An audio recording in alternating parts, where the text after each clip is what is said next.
السلام عليكم متابعينا الاعزاء. شلون الصحة؟ شلون الاحوال؟ ان شاء الله الجميع بخير.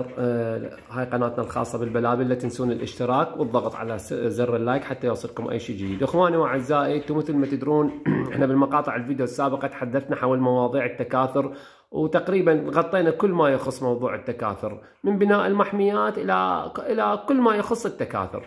فاللي ما شايف المقاطع الفيديو السابقه يرجع الى قناتنا ويشوف انه نسوي قائمه تشغيل، بس يدخل على قوائم التشغيل يكتب تكاثر البلابل راح يلقى المقاطع الفيديو بالتسلسل.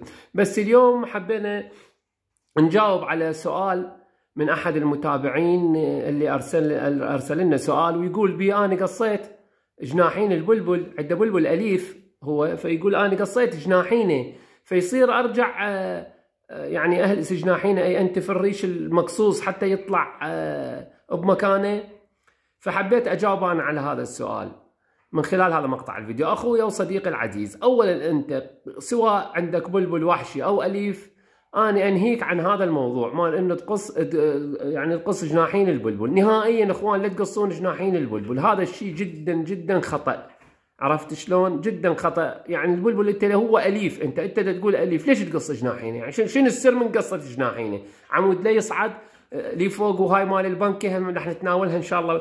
الفيديو السابق راح اشرح لكم عليها. زين، اريد افت تنويه صغير على هاي مال موضوع البنكات، اجى الصيف. فيعني انت على مود هذا الموضوع انت لازم تحافظ على حياته. من تريد تفتح طف البنكه وطلعه وخليه يفتر، هاي واحد. والبلبل الوحشي لا تقصون جناحينه على ابو يركض، على ابو لا يروح منها ومنها. انت حاطه بقفص كله هو 60 70 سنتيمتر العرض ماله، فيعني لا يروح منها او يجي منها، مو فد اشكال انت على مود حتى جناحينه هو المسكين ما يحتاجها. فانت شنو الداعي من ان تقص جناحينه؟ اما تقول لي سؤالك انت خل اجاوبك عليه، انت بعد قصيته هسه. بس انا نصيحه لكم اخواني الهواة، زين جناية البلد لا حد يقص جناحين البلبل ماله نهائيا. فجواب على سؤالك حبيبي الغالي، انت لا تنتف الريشه، اوكي؟ يعني لا تهلسها نهائيا، لا تهلس الريشه. ليش؟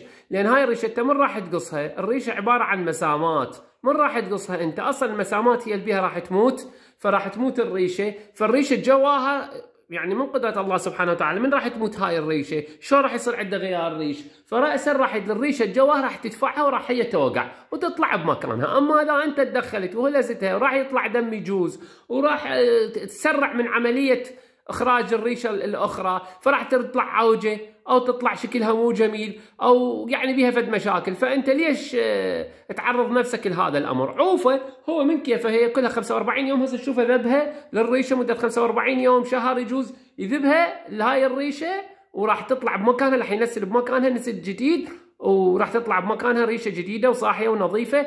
ونصيحتي لك بعد لا تكرر هذا الموضوع. والنصيحه الاخرى ابدا نهائيا لا تتدخل سواء بالجنح او اللي يقصون الذيل مال بلبل لاسباب هم فد يوم راح نشرحها ان شاء الله مقاطع الفيديو السابقه. هسه منا ورايح مقاطع الفيديو السابقه كل حل للمشاكل مال البلابل. احنا مثل ما قلت لكم انهينا موضوع التكاثر، فاليوم راح في هاي المقاطع الفيديو الجايه كلها حل مشاكل اللي يعانون من عندها الجنايه بصوره عامه.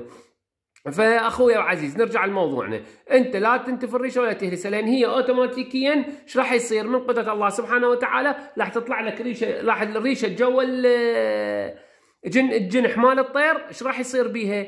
راسا هي راح تدفع الريشه اللي هي ميته، القصبه مالتها، لان انت من قصيتها راح تقتل مساماتها بالاصل، يعني انتهت بعد هي الريشه هاي. فماكو خلال 3 ايام 4 هسه راح تموت. زين، فهو خلال هاي الفتره راح يدفعها الريشه جواها، تدفعها وتطلع ريشه جديده بمكانها دون تدخلك انت. وتحياتي لكم، وان شاء الله راح نغطي هواي مواضيع حول مشاكل البلابل. بس لا تنسون الاشتراك بالقناه والضغط على زر اللايك حتى يوصلكم اي شيء جديد. تحياتي لكم وسلامي.